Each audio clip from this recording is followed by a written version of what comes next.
Hello, everyone. Welcome to today's session on the nuts and bolts of the US presidential elections. My name is Koyal Sen, and I work with the Public Affairs section of the US Consulate General, Mumbai. Uh, Today, I'm sure all of you will be very excited to learn about a first-hand account of, running for office from someone who has actually done that in person. But before jumping right into it, I would like to request our public affairs officer, Ben East, to share his opening remarks. Ben, over to you, please. Hi, thanks, Coyle. Good afternoon, everybody. I want to thank all of you, a large number of students who turned out today to join us for this discussion of the US electoral process, which I know can be fraught or seem very complicated. So I'm very pleased that all of you had such an interest to join us, and thank you to the professors who made this opportunity available. My name is Ben East. I'm the Director of Public Affairs here at the US Consulate General in Mumbai. I've been here in Mumbai for 2 years now, and I've really enjoyed getting to know the city and the citizens here, the residents of the city, and beyond in the broader district that we cover, the 5 states of Western India. So it's a pleasure for me to be able to sort of kick off this program. It's our first of hopefully several where we provide some access and insight into what the US electoral process is and means for Americans. I know, Indians pride themselves on being the largest democracy in the world, and we in the US pride ourselves on being the oldest democracy in the world. So it's nice to merge these two things and talk about our system so that you have better understanding of what it's like, just as we like to study and learn what your system holds for you when the vote comes around. And I think that's the most important thing in any democracy, is to remember that it's participatory.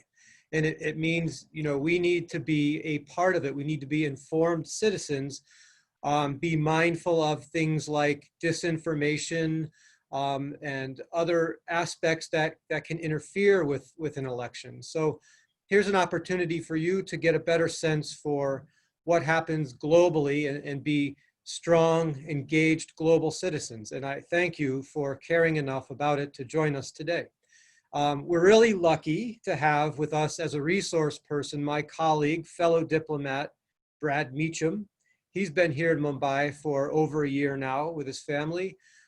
He handles logistics and supply chain, procurement, and matters like that for us here at the consulate. Before he came working for us, he was working in Hanoi and in Mexico City. So he has broad perspective across several regions for what it's like to live as a diplomat and to sort of watch our electoral process play out from overseas, as we're about to do this year on November 3rd. In the US, it'll be November 4th here when we hope the elections results will be available. Brad is not just a seasoned diplomat, but also a former journalist. He wrote for prominent papers such as Bloomberg, and has served as a foreign correspondent, including in Japan and other locations. So he brings a broad perspective for us. He also has a BA in East Asian Studies, and that's from Columbia University, and an MPA from the University of Washington.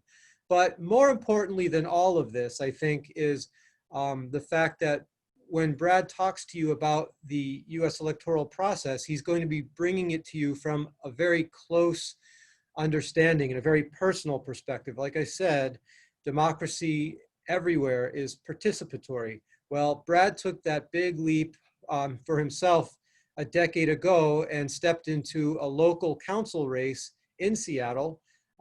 And I think his experience there will really help you to understand what the broad picture is for those who try to engage in politics and the elections in the US. So we're really glad to have him, and I hope you'll find the session interesting, and feel free to ask questions, and we'll see you at the other side. Brad Meacham, welcome. Thank you, Ben. Thank you for that kind introduction. It is a pleasure to be here and share this. I'm just now starting my screen. I hope everybody can see that. All right, so yeah, as Ben introduced, my plan today is to give an overview of the election system. And I know everybody is very carefully following the national election, the presidential election. That's consuming so many people's attention in the US and around the world. But I want to also impress that the election, even the national election, really plays out at a local level. And when we portray the election as one single thing that's going on nationwide, but in reality, it's countless, almost countless local elections playing out that compose the overall situation. So let's start with an overview of the national scene. So as many of you may be aware, in the United States, we have something called the Electoral College. We don't pick our president based on who gets the most votes. That system is called a popular vote. But what we do is we assign a number to each state, and the winner of the majority of votes in that state gets all of the electoral votes from that state. And this number is determined by the number of representatives in Congress plus the number of senators. And for each state has 2 senators. So in the case of some of the less populated states like Montana or one of the Dakotas or Wyoming, they have 2 people, 1 person in Congress and 2 senators. So it means 3 votes. In the case of California, there's 2 senators and 53 representatives in Congress. So they get 55 votes. So what this does is it gives a lot of power to small states, and it makes the candidates have to go everywhere. But it really puts the requirement to just get 1 vote more than the competition in order to win that state. There's no incentive for a presidential candidate to try to get more popular votes in any given state. So if you followed the news right now, for example, there are wildfires up and down the west coast of the US, Washington, Oregon, and California. But those states are consistently Democratic voting states at the national level. And there's no incentive for Biden or Trump to go there and try to get more votes because everybody already knows that those 3 states will vote Democratic. Really, what this does in practice is it means that the race comes down to only a handful of states. There's about 5 or 6 states that are really 50-50 and could go any way. And those include Florida, Michigan, Pennsylvania, Wisconsin, Arizona, and maybe a couple more. You know, people say maybe Iowa, maybe Ohio, maybe Texas. It's hard to say. It could be. The Trump campaign says that they want to try to make Minnesota flip their way, though the polls suggest that might not be the case. Anyway, the race really does come down to just a handful of states. And what this system does, one of the things this system does is it makes the election result look more lopsided than it really is. You've probably seen maps where it's all red or almost all red, and it looks like the blue areas are smaller. But of course, the red ones are bigger in physical area. The biggest landslide ever in our popular vote in modern times was in 1964 when President Lyndon Johnson got 61% of the popular vote, but he got 90% of the electoral vote. So we all remember that as just an incredible landslide. And sure, 61% is pretty impressive, but 90 seems just overwhelming. Another aspect of the system is it is possible to win the electoral vote, the electoral college vote, without winning the most votes overall. It's happened actually 4 times in US history, in 1876, 1888, and then 2000, and then of course in 2016. And today, both campaigns are very concerned about how they're going to win. Trump in his campaign would like to try to assemble somehow a path to winning the electoral vote again, because the polls suggest they won't win the popular vote, certainly not in California or New York, the biggest states. And then Biden's campaign, which shows, according to the polls, that it's very much in the lead, is trying to figure out how do they eke out a win with the electoral vote, even though they're most likely going to win the popular vote.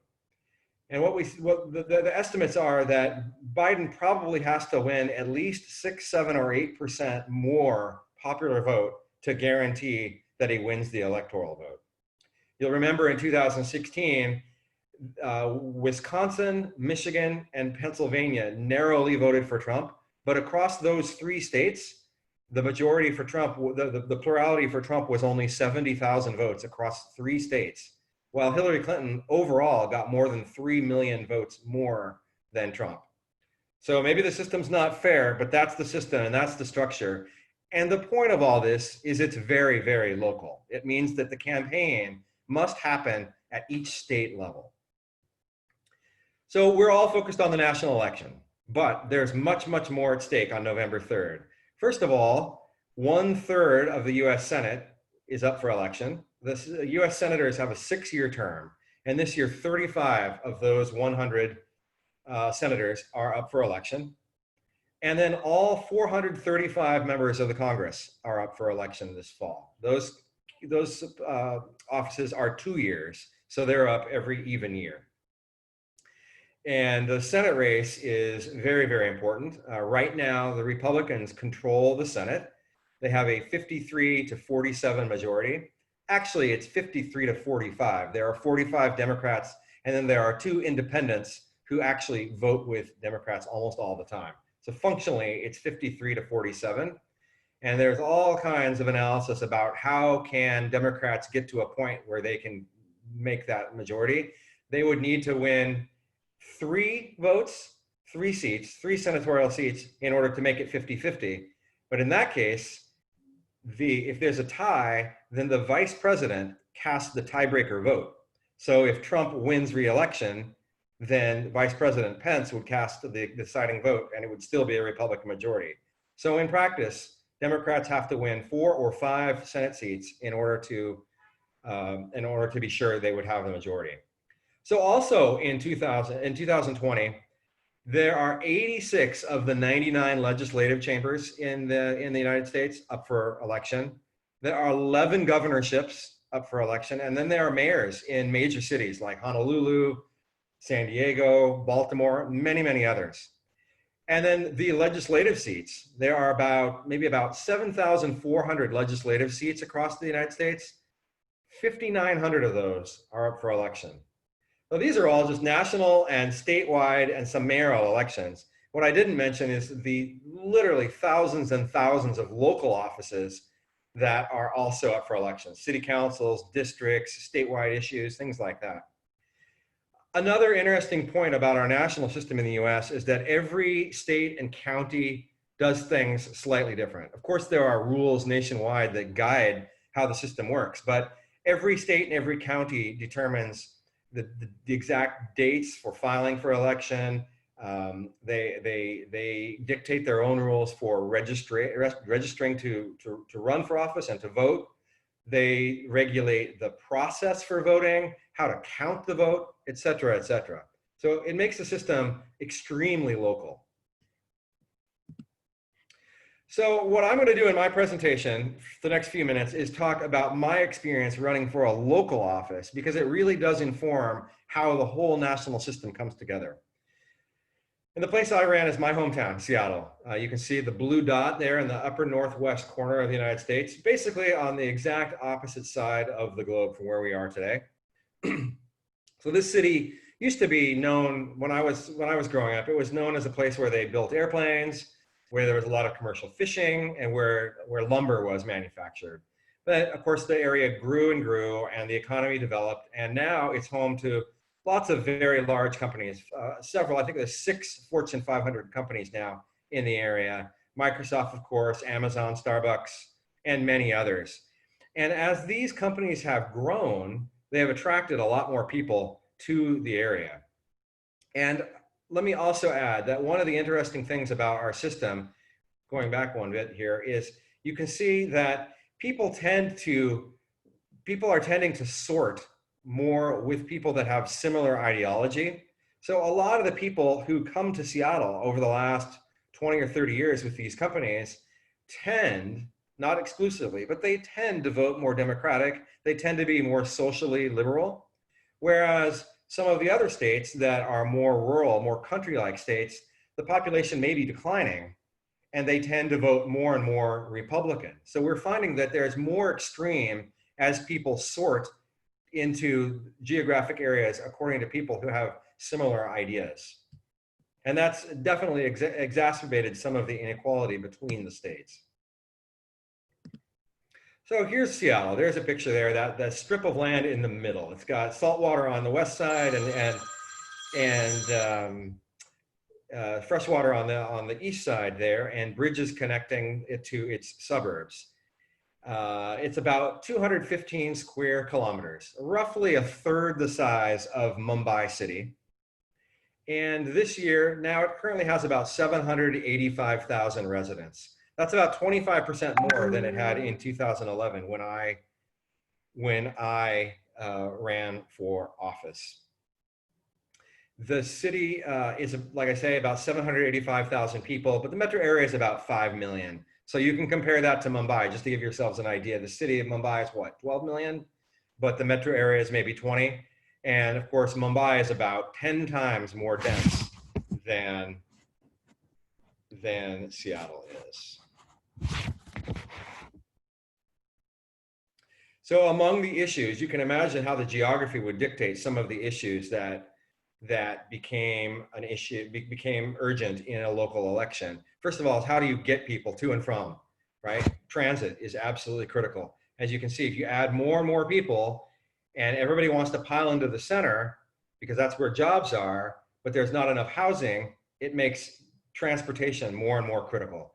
I think it's very similar to Mumbai in that way. So many jobs are in the center city, but people are forced to live far away because there just isn't enough housing close to work, enough housing at an affordable price close to where people work. And just like in Mumbai, in Seattle, when they try to build a transit system and try to address some of these issues, it's very, very complicated and there are protests. Seattle's been trying for generations to build a quality subway system, for example, and there are always difficulties. I've followed very carefully the debate over the Erie Metro shed here in Mumbai for that exact reason, because it's fascinating how these issues are the same in so many places around the world. And I mentioned the sorting. Seattle is, the city of Seattle anyway, is about 95% Democratic in terms of how it votes. In 2016, I think Seattle voted 96% for Hillary Clinton, the city of Seattle.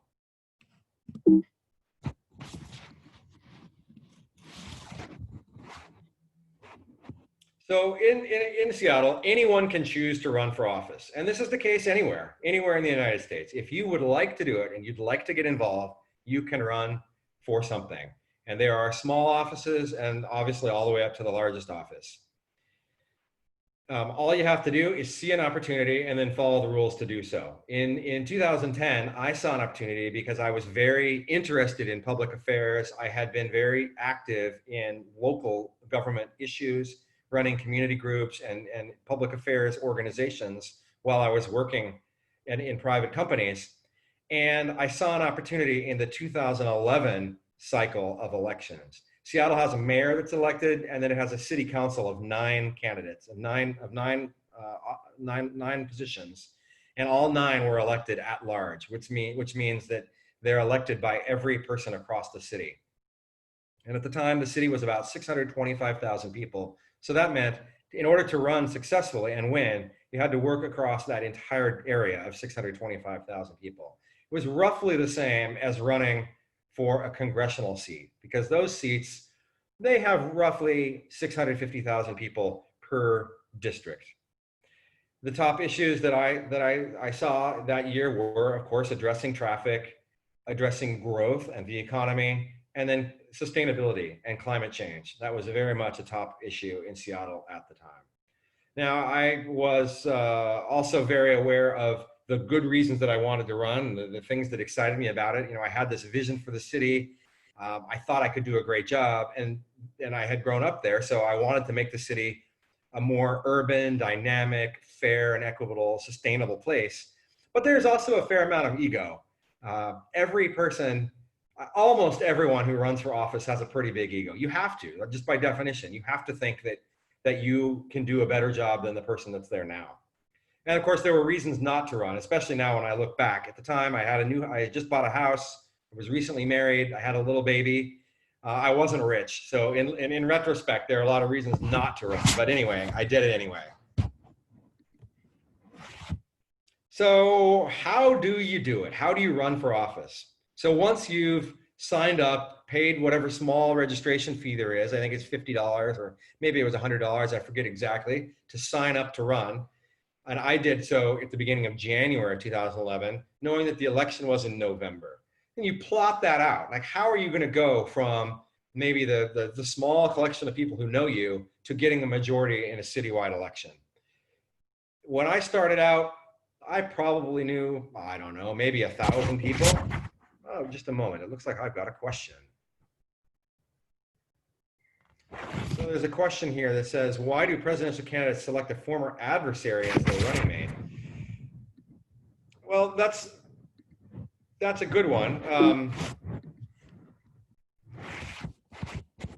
I would say that they don't necessarily pick an adversary. Of course, every person is different, but the analysis suggests that President Obama and Vice President Biden chose people that they thought would complement their style and maybe give them some additional strengths should they actually get elected. You'll remember that in 2008, when Barack Obama was running, Joe Biden was also a candidate, and they didn't necessarily get along on the campaign trail. And Joe Biden wasn't going to help him win anything because Joe Biden was from a very small state. But the idea was that he would be a good partner for Obama when he got elected. Ditto with the same analysis, I think, holds true with Joe Biden and Kamala Harris. I think Trump is probably also in a similar situation. He probably saw a complement in Pence. So once you've decided that you've got your plan, how are you gonna get the support you need to get over the top? In my case, I probably knew, I'm going to say 1,000 people. Maybe I could get 1,000 people who knew me in Seattle who would vote for me. That wasn't going to cut it. And ultimately, I got 61,138 votes, which was about 40% of the turnout in my particular election. So the way you do that is by organizing people, collecting volunteers. Here's the top two pictures on this slide are my kickoff party, official kickoff party at a local restaurant. And the bottom picture is at a parade that summer. I had a couple dozen volunteers that day come, and we marched around on a parade and had our signs. We posted these signs in yards so that people, as they're driving or biking or walking, they can see the name and just get familiar with that name. And then when the ballot comes, it's not a surprise to see that name there. And then you also have to raise money to get your message out, to provide mail flyers that go through the mail. Maybe you do some advertising in media, social media for sure, maybe newspapers. If you're running in a large race, maybe radio and TV, etc. And then another thing that we do, and that's really key, really key in a local election, is going door to door.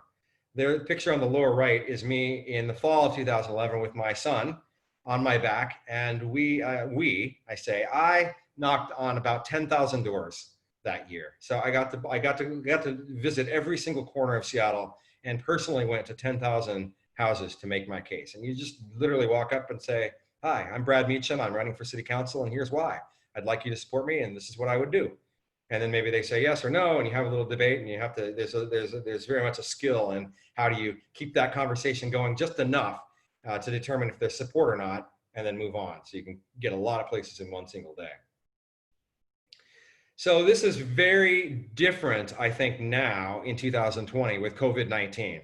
Clearly, having a big room of supporters is not going to be a very good strategy if you believe in public health. There aren't very many parades. There's not going to be any groups like this holding signs all close together like that. Doorbelling is still possible. You would obviously wear a mask, which presents some issues because maybe people don't want to open their door if they see a guy with a mask over his face. I think the premium is now on social media, making phone calls, inviting people to many forums like this. In my case, I spoke to different groups. I went to groups maybe 3 or 4 times a day in some cases, just literally dozens and dozens and dozens of times, speaking to groups as small as 5 people, as large as 500 in person, explaining my candidacy. And that's not going to happen now, but I suspect every candidate is getting very, very good at Zoom and WebEx and all the other tools to have virtual meetings. So a couple things I want to say just on this point, on this slide here about the process for running. So one thing I didn't know when I was running, and I think probably lots of candidates today in 2020 running also didn't realize when they started, is, you know, politics and running for an election is not like working in a company or doing journalism where you just talk about ideas and then maybe somebody decides. Somebody decides, okay, we've looked at all sides of things. Now this is the direction we're going to go in. It's really a battle. It's really, you really have to be prepared to do anything. It's often been compared to a blood sport because you fight until the end. You fight until one of you wins. And that is something that you don't quite understand until you viscerally do it. And then the second thing is just having good ideas doesn't really matter. Of course, good ideas are important, but what you're trying to do in a campaign is convince people to trust you, convince people to believe that your ideas and that your character is something that they want to support. One of my favorite analysts and favorite writers really is Michael Ignatieff, who is a former professor of public affairs and human rights at Harvard. But he is Canadian, and he was the leader of the Liberal Party in Canada and suffered a devastating loss, a devastating national loss as the leader of the Liberal Party. And he describes it as standing, this phenomenon of getting trust. And he says, you know, you have to earn that standing. You earn it with every phone call, with every knock on a door, with every conversation that you have. And if you don't have that standing, and if you come across as too cosmopolitan, people may not support you.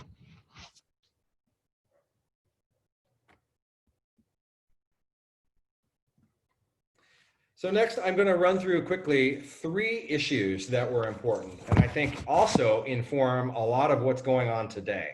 Even though we hear about national issues, I think local issues is often what people are voting about, even if they don't realize it.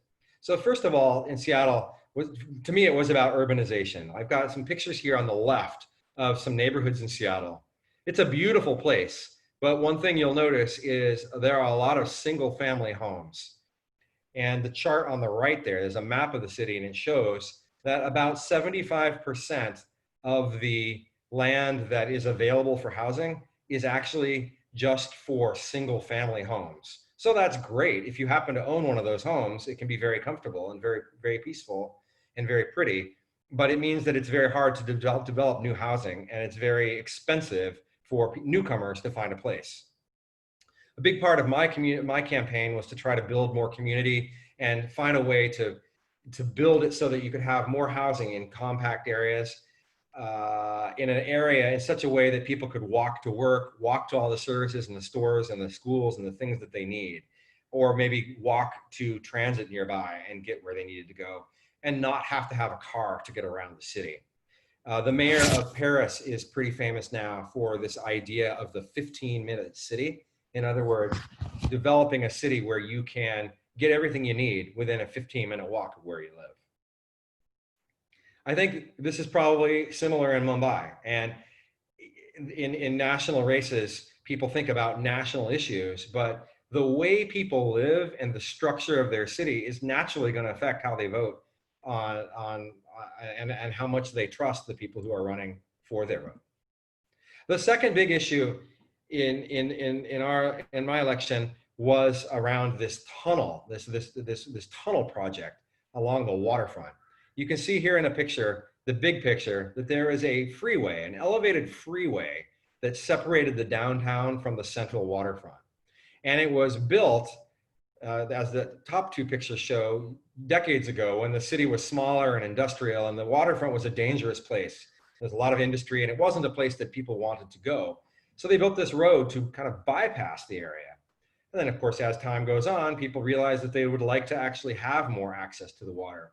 Again, think of Mumbai, think of the Bombay docks and how that used to be a busy, dangerous industrial place. And now it's wide open and could be redeveloped in so many ways. But how do you do it? It has a phenomenal impact on the city. The map here shows the red line where the freeway existed. And then there was this proposal to build a tunnel under and through downtown where the dotted orange line goes. Now, in years since, the project has been done. It took longer and it cost more than it was supposed to. But at the time, it was a $3 billion project. And I and many people were opposed. We thought it didn't help make a more sustainable city. It just meant more cars. It was a real waste of money. And it's certainly not going to help the climate crisis that we face. But the pro side was much more powerful. They convinced people that doing anything different than building a tunnel was the same as doing nothing. And people were upset that they just wanted to do something and get moving. So the reason I bring this up, because this might seem like a really local issue, just like here in Mumbai, there's the Mumbai Coastal Road. And it seems like a really small issue probably if you don't live around there. But these issues can grow in the course of a campaign. And I bring it up because politics is about luck and elections are about luck. It's of course campaigning and hard work, but you really don't know until you're in it whether lightning will strike or how lightning will strike. So in 2011, as the year started, I saw a very, very good shot at winning the seat against the man who was previously in the office. But as time went on, he supported rebuilding this freeway with a tunnel, and I did not. And that became the more popular position, and it really did dictate the vote. I remember being asked in media interviews if I was willing to lose the election because it was pretty clear that this road, tunnel, waterfront development thing was going to be the top issue, or at least the deciding issue. And I said I thought I could win, but no, I wasn't going to change my view because I believed I had the right view on this issue. And that's something that is going to come up for every single person who's running for office right now in the United States. What do they truly believe? And what are they saying in order to win? And what's the spectrum there? What's the sliding scale between those two extremes? Then the last issue that was key is really how do we spend our money as a city and as a society? Back then, and even more so now, homelessness was a real crisis in the city. There were about 5,000 people in the Seattle metropolitan area that spent a single night without shelter. And that number has at least doubled in the years since, especially now with COVID and the crushing of the economy. The picture on the upper left shows a protest that I joined where we were saying, reject this tunnel project because it's going to cost too much. And we should be spending our money on things like shelter for homeless people. And then the picture at the bottom is the Occupy Wall Street movement. Back then, it was still the remnants of the Great Recession and people rebelling against the idea that only 1% had the majority of the wealth in the United States. Again, the point is that candidates have to navigate whatever issue comes up. So then again to the idea of how do you get elected and what are these people facing who are running? So it's one thing if you're running for president, right? Last month in August, Joe Biden's campaign announced, what was the number? $345 million collected, I believe. And it was the record high collection of funds in a single month. The Trump campaign was quite a bit lower, but it was still north of $200 million collected in a single month. That's incredible. We're talking billion-dollar campaigns. But that's not the case at the lower level. It is a matter of scrounging for donations dollar by dollar. This picture here is from a famous TV show called The Wire. And in the show, one of the members of the city council in Baltimore is running for mayor. And in order to run for mayor, he has to raise money. and his campaign locks him in this room with a phone and a clipboard and a list of people to call. And he has to do this every single day for hours. And it's so boring. I did it every single day for hours. And I, looking back, wasn't so good at it, but I managed to raise $60,000 in small dollar increments, like really small, like an average of $32, I believe, was in my campaign. The United States has a system right now where corporations can donate an unlimited amount of money. They can contribute an unlimited amount of money. The Supreme Court ruled that financing campaigns and financing politics is a form of free speech. And so if a corporation or a group donates money, that's protected free speech. And so they struck down rules that regulated that. It's a little different at local levels where individuals are very well regulated. So in the city of Seattle, and they're regulated at the national level too, just to be clear. But in Seattle, the limits were very low. They were $700 per person per race.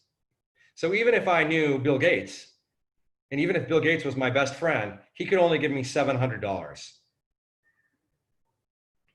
And I had a few people who did do that, but mostly it was much smaller dollar donations. This showed up. This shows up nationally all the time. You may have seen the other day that Michael Bloomberg pledged to donate $100 million just in Florida to help Joe Biden's campaign with Hispanic voters, in particular to do Spanish language ads in Florida, because Florida has so many large media markets. It's incredibly expensive. Probably costs at least $60 million to play in a major way in Florida because of those 5 major TV markets, TV and radio markets. And in 2017 in Seattle, Amazon, the company Amazon, donated just $1.5 million to try to support some candidates. They couldn't give to the actual candidates, but they could help those candidates. But there was such resistance to that idea, such resistance to having a major company like buy an election, that 5 of the candidates, I think all 5 candidates that Amazon supported lost as a result. Again, the key point here is that fundraising happens at a local level. Every single person who's running for U.S. Senate and even the presidential campaigns, they are dialing for dollars. They are holding events where they're asking people to donate to their campaigns, and that's what makes politics go. I should also, though, in wrapping up this slide, I should also say that it's not just about money. It's possible that lightning strikes and you just can't get over the hurdle.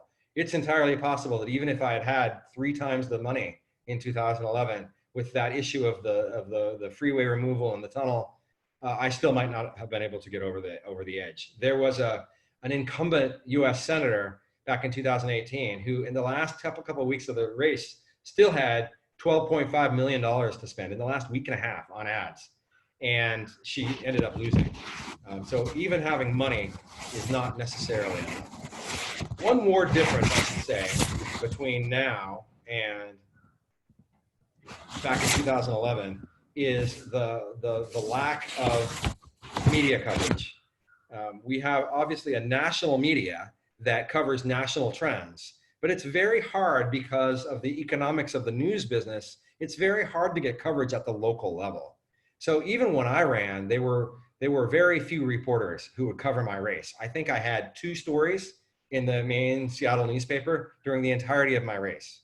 It was mostly blogs, local news outlets, and in particular, social media, Facebook, Twitter, Instagram, avenues like that. And those have only grown in importance over the last few years. There's less and less local media and more prevalence for social media. And then throw on top of that COVID-19. It has really changed the dynamic. One other issue that you've probably heard about is voting and the mechanism for voting during this pandemic. And more states are trying to make it possible for people to vote by mail. Washington state, though, is 100% vote by mail and has been for over 15 years. King County, where Seattle is located, has been doing it for even longer. And in 2011, it was 100% vote by mail. So that changes the dynamic of the race, because it means that you're convincing people to find time to go and like sort through their mail and fill out this paper and then lick the envelope shut and then get it back in the mail. And then they have to send it in the mail and it gets collected. And in Washington state, the vote on election night, the tally on election night is the votes that were tabulated up to that point. But as long as the ballot is received, I'm sorry, as long as it is postmarked, so it's stamped by the post office that the ballot was in the mail before the end of election night, it counts. Even if it takes a week or a week and a half to get to the elections office and get counted. What that means is on election night, you don't really know who the winner is. Now, the vote total on my night, on my election night, was very lopsided, and I was trailing very, very badly. But then as the vote total came in over the next several days, my tally grew. And there was a time there where I thought there was a chance that I might actually win, but I ended up getting about 40%. What this means for all of you when you're watching the elections on November 4th is that we probably won't know that result very early because there will be so many states trying to count their votes. And in many cases, they're very new to the idea. All right, so just a final word before I take more questions. Just to wrap up, like I said, I got 61,138 votes, which is about 60,000 votes more than the number of people I probably knew in Seattle. And what I learned is running for office is really hard. So even if I don't agree with the people who are running for office today in 2020, I have great respect for anybody who makes the sacrifice to do it. It's very, very personal. You've got your name out there and your privacy is gone, and people talk about you and impute motivations and thoughts to you, even if they have absolutely zero idea about you and have never contacted you. It's really hard on family and friends. They give up a lot. And there are implications. For example, before I ran, I was quite active in business and quite active in local governance groups. You could even say that I was a member of the Seattle establishment.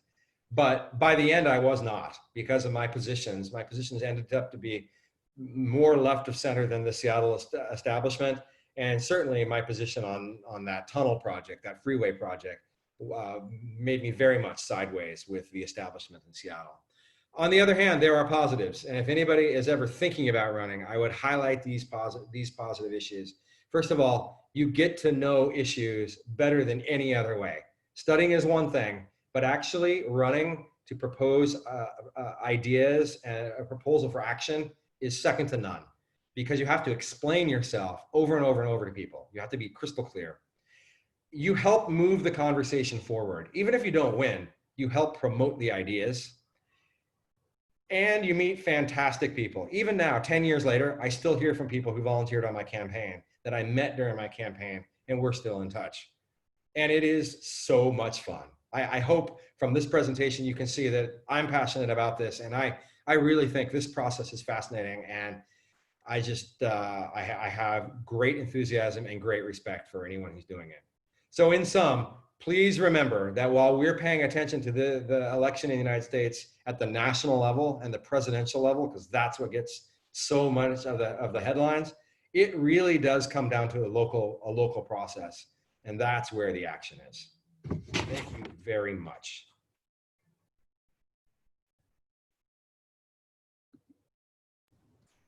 Thank you so much, Brad. Besides being superbly informative, this was indeed your personal account, and you know, all of us could actually feel the passion with which you were speaking. So thank you so much once again. We have got a number of questions from our participants today. So shall we jump right into those? Absolutely. It was a little bit tricky to read some of them as I was going, so please go ahead and pick one. Sure, sure. So let's start with a simple one. Tell us something about the primaries and the caucuses. Well, so the primary process is every state has such a process, and as I mentioned, each state and each county has a slightly different set of rules about how their elections operate, and one of those is when they have a primary or caucus. Caucuses are held in a couple of states, And the idea is you get people together in a room, and then they meet in small groups, and then they try to pick a candidate through conversation.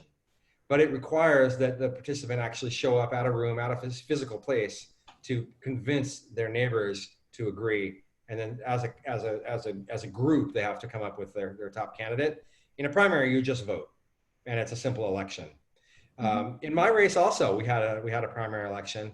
And in Washington State, primaries are held in August. It was the third Tuesday in August, which interestingly is when the weather is best in Seattle and the days are longest. So nobody wants to vote. Nobody's even thinking about it. So as a result, the turnout is really, really, really small. And in many states, the primary is early. Some states have a primary in February or March. The presidential season was anywhere from January, well, all the way up. There are some primaries that are still ongoing. And then one more thing I should say is a couple of states have what they call a jungle primary, where anybody can run, and the top two of all the candidates are the ones that make it past the primary election. Everywhere else, it's based on a party. So all of the Republicans run together, all the Democrats run together, and they pick one of each. But in California and in Washington State, we have this jungle primary, and it's good because in states where states and places where most of the candidates and most of the voters are of one party, it means that the race is not over at the primary. Maybe you have two Democrats all the way to the end, or you have two Republicans all the way to the end at the final race in November. Sure. Thank you so much, Brad. So multiple audience members ask, what do you think would be the impact of the pandemic on people's voting preferences? So it's impossible to say about voting preferences. I think there's lots of analysis out there about how that particular issue might affect voters, whether they, what they think about healthcare, what they think about a candidate's response to the pandemic. And certainly this is a matter for the presidential race, but also for the Senate, for the Congress, for governors, even in legislative issues, probably less so at the local level, but it's still going to be important. I think it probably makes healthcare more prominent as an issue. And I think it certainly has made the economy more prominent. We're seeing a lot of discussion about which candidate and which party is better poised to lead some sort of a recovery. And Trump and the Republicans would like to say that they are best poised, that this was just something that happened to them, this COVID problem, and that they can recover from that. And then the Democratic position would be like, no, actually, the economy was in trouble beforehand, and we need to fix it in a different sort of way. Right. Mm-hmm. So moving on to the next question, Brad, what are your views on white vote bank politics? Could you say that one more time? I didn't quite hear that. What are your views on the white vote bank politics? White vote pack? Bank, vote bank. Vote bank. Okay. So vote banks, you mean like vote, like a certain group voting the same way? That's what they've written. Yeah, that's what I think as well. Okay. Yeah, I mean, it depends on where you are, because again, the United States is very, very local when it comes to elections. Some places have what we call a political machine. Like there's a long history of people sort of helping people who have a similar perspective to vote the same way. So for example, in history, maybe the Irish immigrant community in New York City or in Boston or in Baltimore would all kind of follow the same Irish immigrant leaders. And those leaders would say, here's who you should vote for. And then everybody would kind of flock together and flock to support in the same way. And in some cases, the political party bosses would decide who would run and who would have a chance to win. And in many cases, those weren't necessarily the right candidates. They had paid their dues and worked their way up the system. That's much less the case in a place like Seattle, where it's newer. There's still the establishment for sure, and parties still have control, but it's a lot easier for individuals to just decide they're going to run. I should also add that in a lot of local races, they're nonpartisan. And so there's good and bad to that. It means that anybody can run on their own merits. Like I ran as a nonpartisan. I was not Democrat. I was not a Republican. It was just Brad Meacham running. The flip side is it makes it a lot harder because I can't just call up all my Democratic friends, say, give me money, and call the Democratic Party and ask for funds because they're not interested. They're going to focus on partisan races. Right, right. Okay, so our next question is, will the lack of physical campaign affect voting largely? What do you think about that? I think it is affecting the campaigns hugely. I think it's absolutely massive. A friend of mine is running in the state of Utah right now, and I've been watching all of his materials, and it's very, very hard to go to an event, and there's 15 people, and everybody's sitting 6 feet apart with their masks on. It's very different, and part of politics is being able to go and shake people's hands. I mean, you probably saw some pictures in Right. my presentation of that, and you look people in the eye and you connect and you slap them on the back and give hugs and kiss babies. And, it's really, really fun. That connection is so important. And if you can't do that, I think it really changes it. I think, it'd be more fun to do this presentation in a big room than on Zoom, but that is absolutely changing it. And then the actual mechanism for voting also has very much been changed. I mentioned that Washington was 100% vote by mail, and now there are 5 states that are 100% vote by mail, but that still leaves 45 that aren't, and there's some mix. In some states, it's very, very hard to do vote by mail. Like you actually have to have an excuse, like you have to have some medical reason, or like a doctor that says you can vote by mail, or you have to be living outside the area and you have to apply for what they call an absentee ballot. Correct. So that absolutely will change the dynamic. And that means that in those cases, you have to actually physically go vote. And if you're scared to go vote because you're afraid of COVID-19, that could definitely impact the numbers. I think COVID is going to make more and more places eventually vote by mail. And the data show that will lead to more turnout. There will be a higher percentage of people actually choosing to vote because it's easier.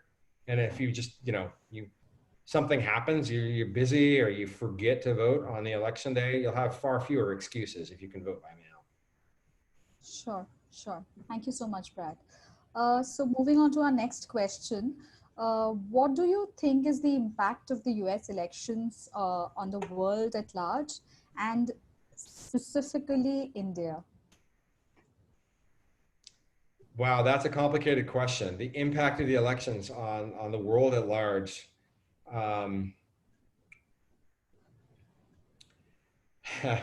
Where do you start with that question? I would say, one thing I hope is that the election is conducted successfully. I hope that we see that there are relatively few problems with the actual processing of the election, and I hope that that it reinforces a message that democracy is really about participation. I don't know what will happen. It's entirely possible that there will be lots of snafus, and maybe some people are violent as a result. We just don't know. I think there could be some extreme perception around the world as a result of what we see. But of course, we'll talk about that at that point. It's very, very difficult to predict at this juncture. Absolutely, absolutely. So Brad, our next question is, why are some states called swing states in the presidential elections? So at the very beginning, I talked about the Electoral College, and we had the picture of the blue states and the red states. And I mentioned that there's really only about 5 or 6 states where the election is what we would call a toss-up right now. The idea is that the way it works is that if you get the majority of votes in a state, you get all the votes of that state, all electoral votes in that state. So let's say you're in Washington State and you get 1 vote more than the other candidate, then you get all 12 electoral votes, right?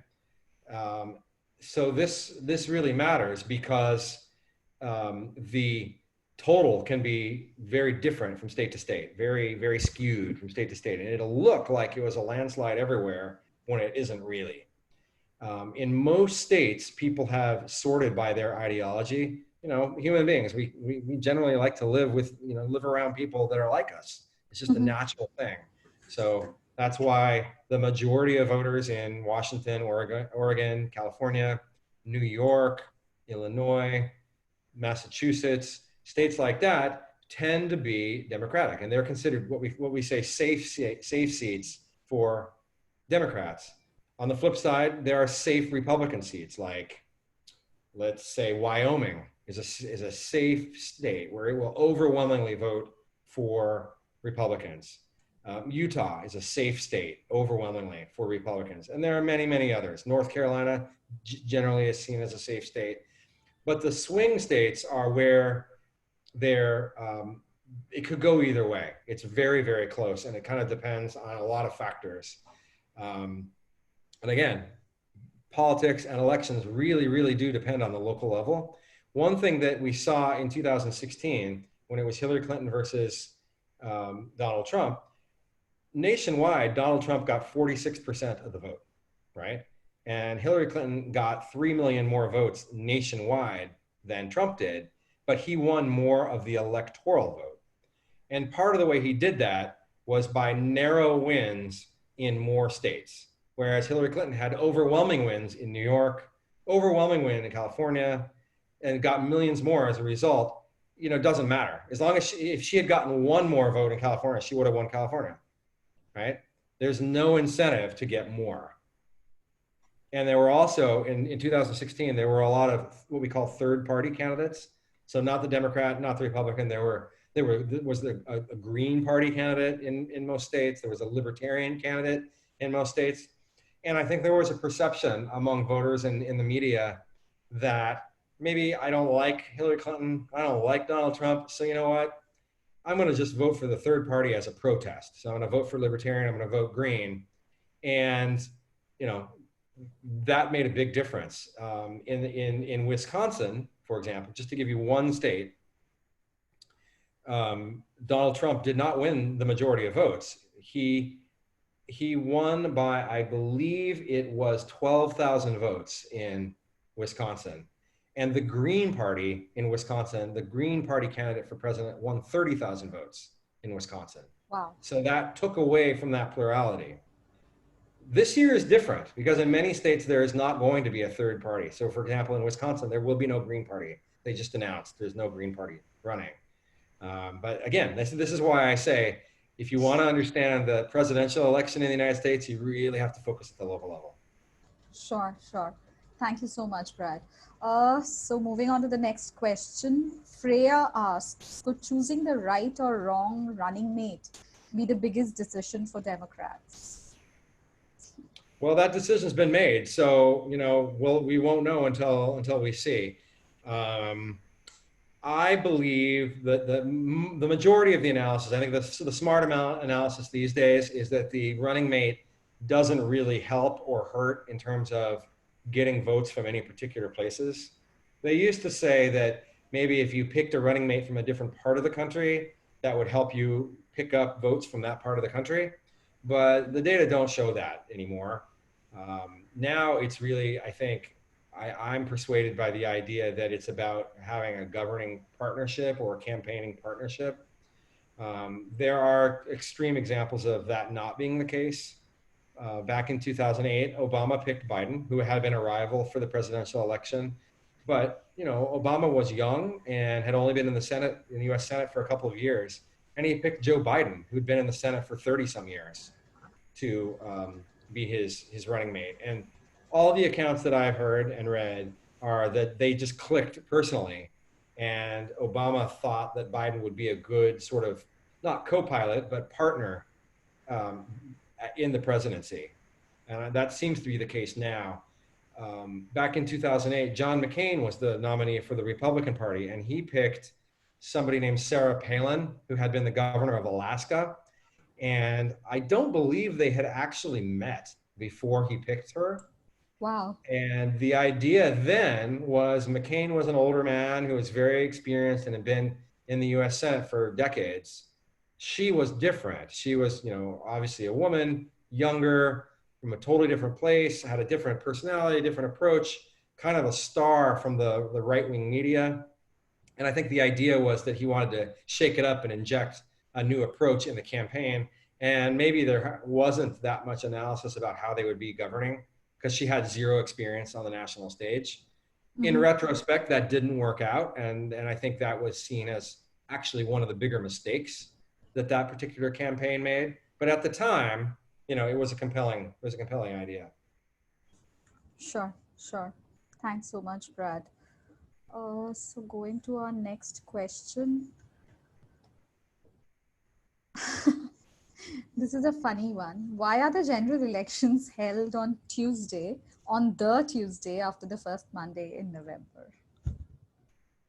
That is a very good question. I have to admit, I don't know the exact answer to that. They're that way because they've always been that way. That's the answer. There are some movements to try to change that. I think that might be tricky, but probably rather than changing the date, the easier thing to do is have more access to voting. So more voting by mail, more allowance to vote early. Like obviously you're not going to tell what the vote was, but maybe you open up voting in many states, they do this already. You open up voting 2 weeks early. And so people can vote on a weeknight or on a Saturday or a Sunday. And the vote obviously doesn't get counted until the end, but that broadens it out. Another proposal is to make that Tuesday, Election Day, a national holiday so that anybody can vote and they have no excuse not to. Sure, sure. That makes sense. Okay, so Gary asks, why is voting by mail enforced upon people when they have an option of voting by absentee ballots? So it's not forced. I would say that, let me back up. First of all, voting by absentee ballot and voting by mail is the exact same thing. They both go in by mail. Absentee is sort of a subset of the mail-in ballot, where if you say in advance, hey, I'm not going to be able to vote because I won't be there physically on election day, please send me an absentee ballot.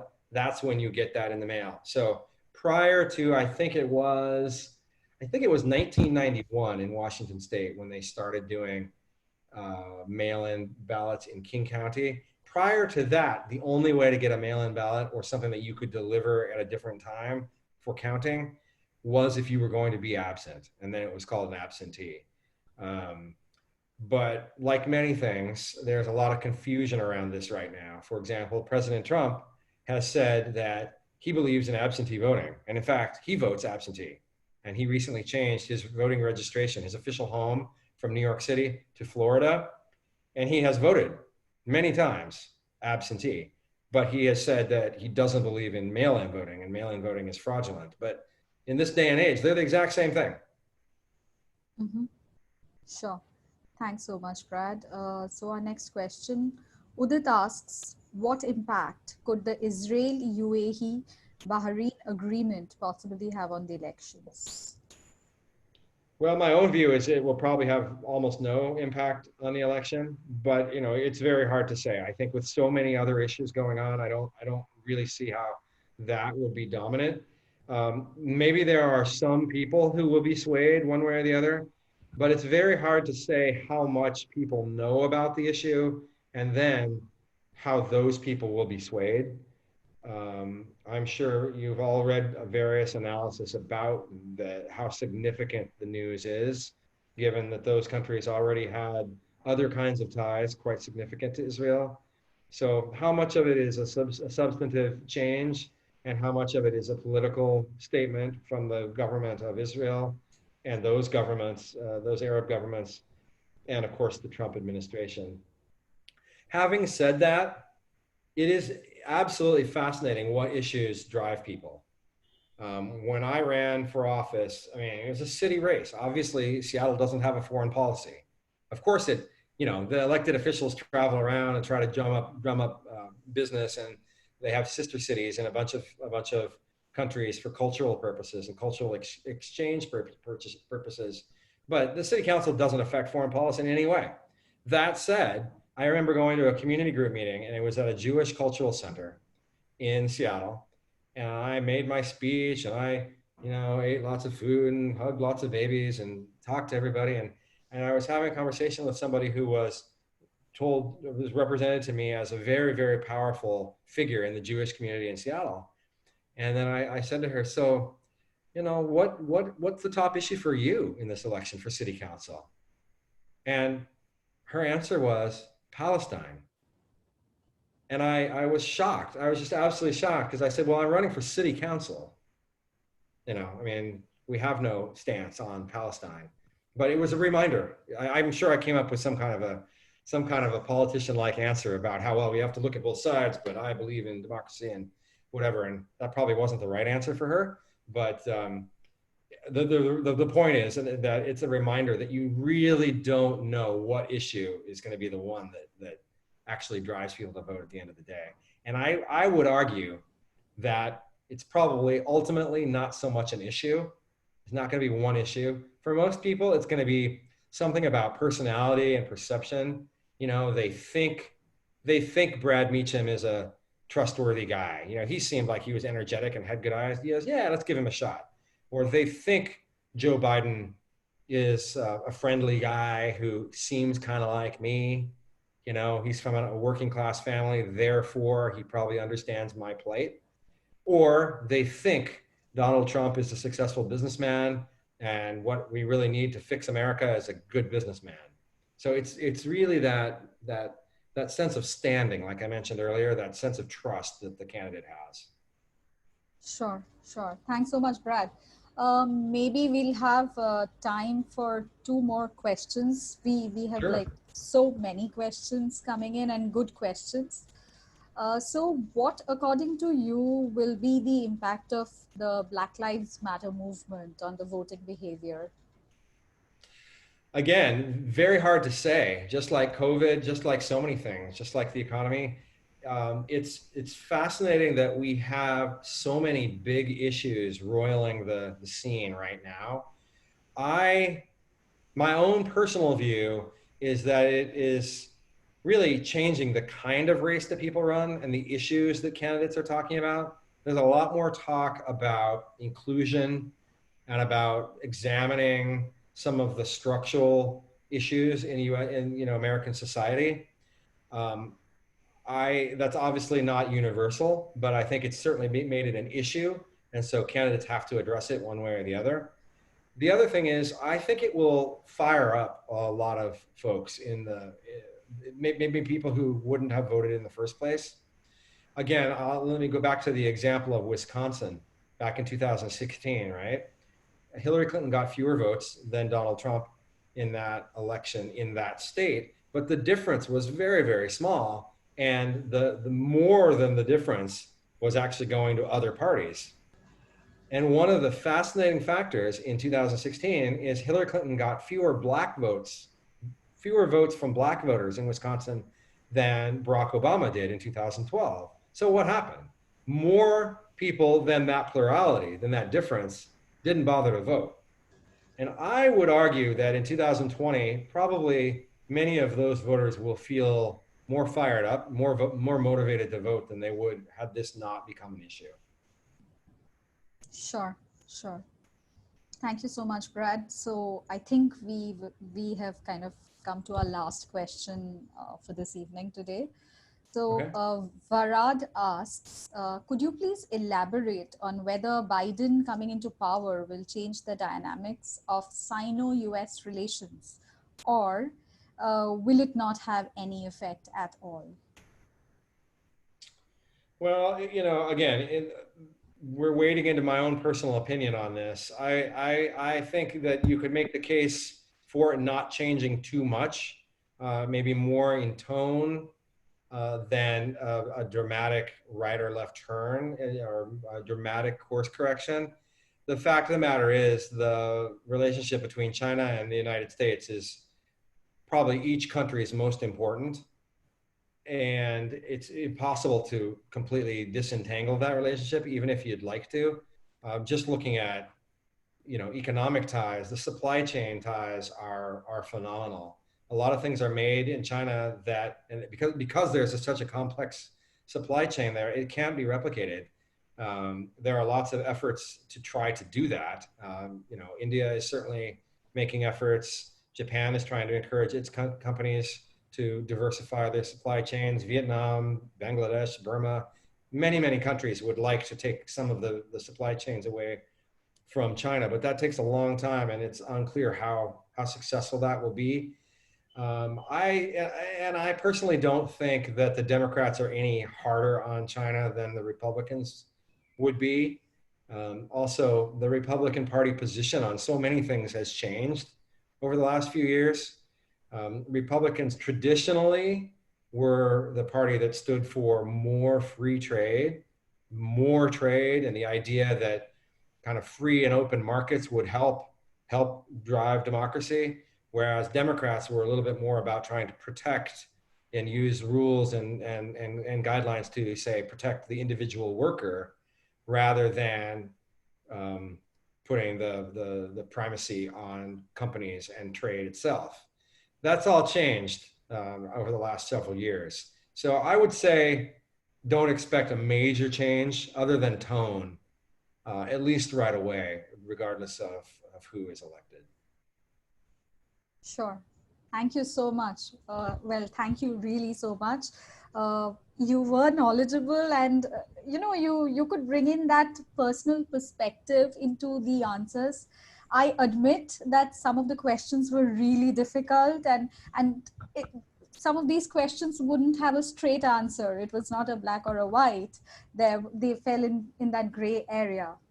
So thank you so much for taking the time to answer all our questions, and thank you, audience, all participants, for enthusiastically asking all these questions. Really, we mean it. Thank you so much. Have a great evening. Thank you.